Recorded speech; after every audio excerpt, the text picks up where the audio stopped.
The story of Lazarus is one of those parts of the Bible that makes you stop and think. It's right there in John chapter 11, and it's a powerful, almost perplexing account. Here's Jesus, the Son of God, the one who can heal any sickness with a word, and his dear friend Lazarus is dying. Mary and Martha, Lazarus' sisters, send an urgent message to Jesus. They don't even need to ask him to come. They just say, Lord, look, the one you love is sick. That's all. They knew he would understand. They knew his heart, and they knew what he could do. You'd think Jesus would drop everything. You'd think he'd hurry, wouldn't you? It's what any of us would do for a close friend. If someone we cared deeply about was on their deathbed, we would rush to their side. We'd travel night and day, we'd do whatever it takes to be there, to offer comfort, to maybe even pray for a miracle. But Jesus didn't. He waited. And that's the part that really gets to people. Why did he delay? Why, when his beloved friend was slipping away, did Jesus stay where he was for 2 more days? It seems so out of character for the compassionate Jesus we know. It feels almost cold, almost uncaring at first glance, but when you dig into it, you see something much deeper. You see a purpose that goes far beyond what any of us could have imagined. You see a love that transcends simple comfort and aims for something eternal. The message arrived, and it was direct. Lord, behold, he whom you love is sick. This wasn't some casual acquaintance. This was Lazarus, the brother of Mary and Martha, people Jesus knew well, people he often stayed with when he was in Bethany. He loved them, the Bible says so explicitly. Now Jesus loved Martha and her sister and Lazarus. It was the opposite. He cared profoundly, but after hearing the news, Jesus said something that must have sounded strange. He said, "This sickness is not unto death, but for the glory of God, that the Son of God may be glorified through it." And then, after he said that, he stayed in the place where he was for 2 more days. The text is very clear, so when he heard that he was sick, he stayed 2 more days in the place where he was. He had walked much farther distances before. He just waited. Imagine being the one who delivered the message. Where you've rushed, full of urgency, you deliver the dire news, you expect immediate action, a quick departure. And then you see Jesus pause, speak a mysterious sentence about glory, and then just stay. It would be bewildering. It's hard for us to understand from our human perspective where time is always pressing, especially in illness and death. If we rush, we try to fix things quickly, we try to prevent the worst from happening. Jesus didn't do that here. His response wasn't typical. It wasn't what anyone would expect. And this unexpected delay is precisely where the deeper lessons begin to unfold. When Jesus finally decided to go to Judea, his disciples were still confused. They tried to dissuade him, reminding him that the Jews in Judea had just tried to stone him. It was dangerous to go back there, but Jesus was determined. He spoke of Lazarus sleeping, and then made it clear Lazarus is dead. And I am glad for your sakes that I was not there, that you may believe. He was glad he wasn't there. Why? Because if he had been there, he might have healed Lazarus from his sickness, and the greater miracle, the greater lesson wouldn't have happened. The delay was intentional. It was designed to let things reach their absolute worst point. It allowed Lazarus to die, to be buried, to begin to decay. This removed all doubt. It made the coming miracle undeniable. It pushed the situation past the point of simple healing and into the realm of absolute divine power over death itself. Jesus wanted his disciples to believe, to truly understand who he was.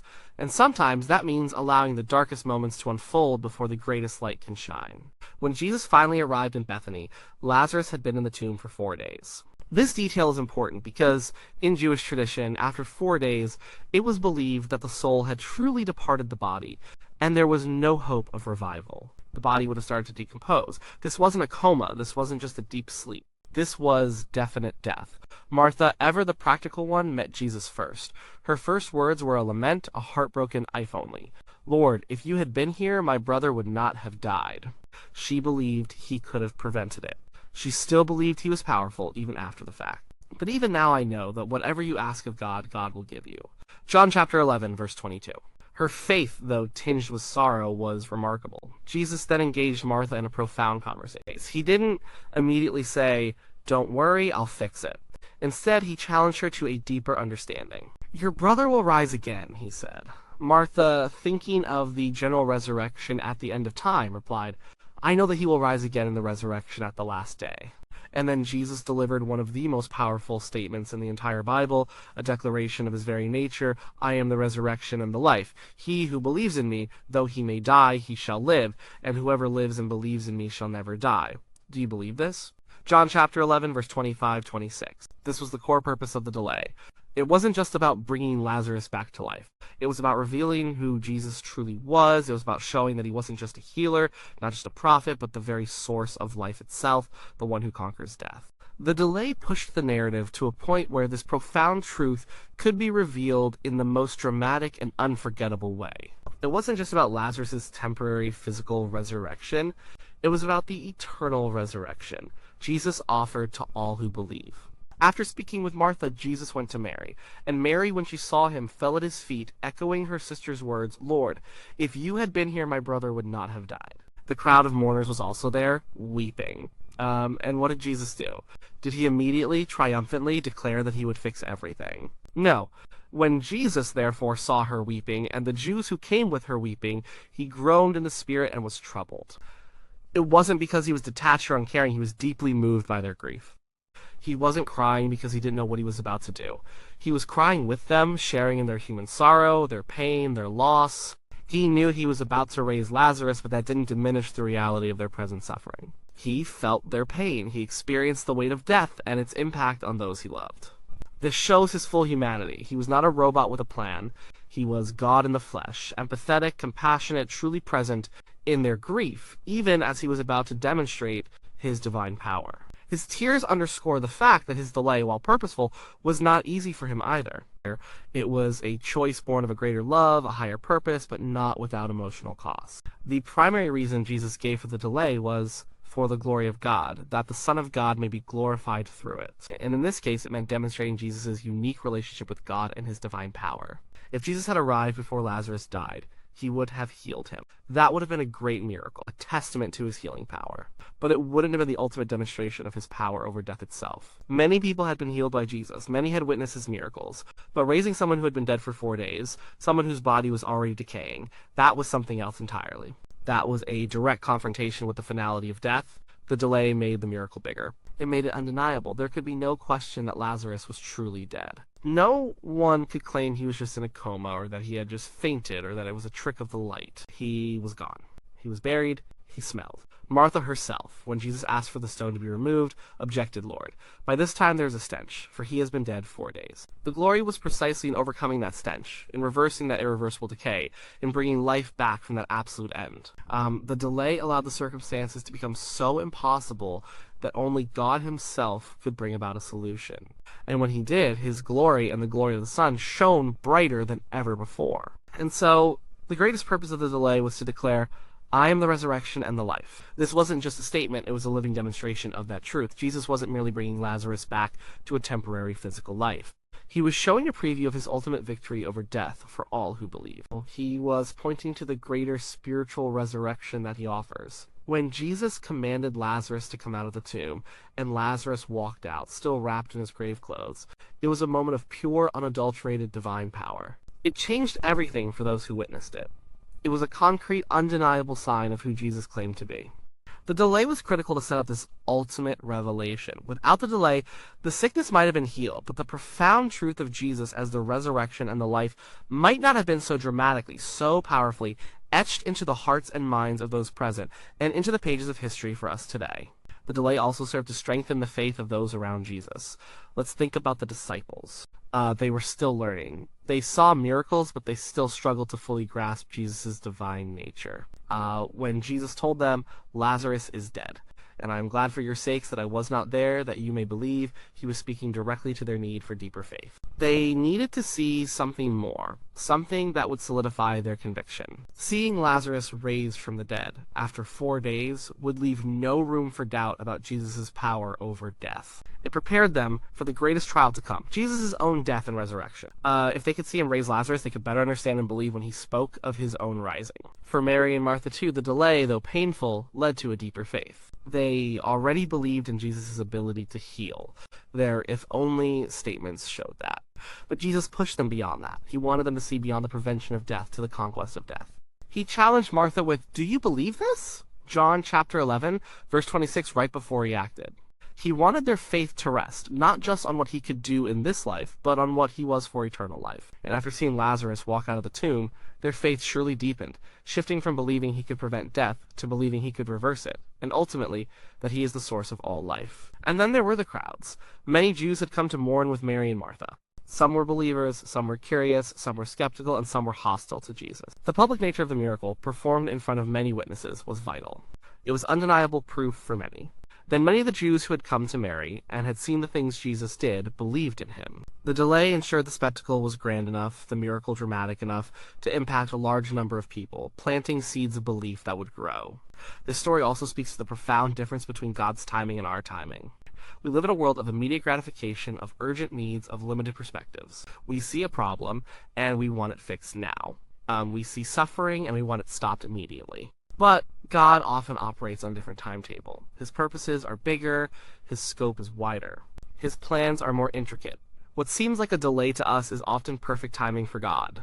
He allowed Lazarus to die, not because he was slow, but because he was working towards a greater good, a more profound revelation, a more enduring lesson. His delay wasn't a denial of their need, but a preparation for a greater demonstration of his love and power. This means that sometimes God allows situations to get worse before he intervenes. It's a hard truth, and it can be incredibly difficult to live through. But in those moments, like Mary and Martha, we are called to trust in his sovereignty, to believe that his delays have a purpose, and that purpose is always rooted in his glory and our ultimate good. He sees the whole picture while we only see a small piece of it. His timing is always perfect, even when it feels agonizingly slow to us. Another important aspect of Jesus' delay was how it revealed a deeper kind of love. It might seem strange to say that letting a friend die is an act of love, but in this context it was. And Jesus' love wasn't about avoiding all discomfort or pain for his friends. His love was about revealing ultimate truth and offering eternal hope. He loved Lazarus, Mary, and Martha enough to allow them to experience the pain of loss so that they could witness a miracle that would transform their understanding of him and strengthen their faith in ways a simple healing never could. His love wasn't just for their comfort in the moment, it was for their eternal well-being, for their deepest conviction. He gave them not just a restored brother, but a profound understanding of who he was as the resurrection and the life. That's a love that goes far beyond immediate relief. And in a broader sense, this miracle of raising Lazarus was a direct precursor to Jesus' own death and resurrection. It's no coincidence that this monumental event happened relatively shortly before Jesus went to Jerusalem for his final Passover. This miracle sealed his fate, so to speak, in the eyes of the Jewish leaders. Then many of the Jews who had come to Mary and had seen the things Jesus did believed in him. But some of them went away to the Pharisees and told them what Jesus did. Then the chief priests and the Pharisees gathered a council and said, "What shall we do? For this man works many signs. If we let him alone like this, everyone will believe in him, and the Romans will come and take away both our place and nation." John chapter 11, verse 45-48. The raising of Lazarus was such a public, undeniable sign of Jesus' power that it forced the hand of the authorities. They saw him as a threat, a destabilizing force that would draw the attention of the Romans and potentially lead to their destruction. So, ironically, the miracle that brought Lazarus back to life solidified the plan to take Jesus' life. The delay, by allowing the miracle to be so grand and so public, created the very circumstances that led to the religious leaders' decision. Therefore, from that day on, they plotted to put him to death. It was also a critical step in the unfolding of God's larger plan of salvation, leading directly to Jesus' own sacrifice on the cross and his ultimate triumph over death. It was all part of the divine tapestry, intricately woven together. So what can we take from this incredible story for our own lives? It teaches us patience. It teaches us to trust God's timing, even when it feels agonizingly slow. It reminds us that just because God doesn't answer our prayers exactly when or how we expect, it doesn't mean he isn't working. His delays are not denials, and they are certainly not a sign of indifference. Often, his delays are preparing for something far greater than we could ask or imagine. They are designed to bring about his glory in a more profound way, to deepen our faith, and to reveal more fully who he is. When we face our own 4-day delays, when our situations seem to get worse instead of better, when our prayers seem to go unanswered for longer than we can bear, we can remember Lazarus. We can remember that Jesus wept, showing he understands our pain, but he also acted with incredible power, showing he controls the outcome. We can hold on to the truth that he is the resurrection and the life. He is sovereign over all things, even death itself. His love is not just for our temporary comfort, but for our eternal good. The story of Jesus delaying for Lazarus isn't a story about a lack of urgency. It's a story about a divine urgency, an urgency to reveal truth, to bring glory to God, to deepen faith, and to set the stage for the most important event in human history, Jesus' own victory over death.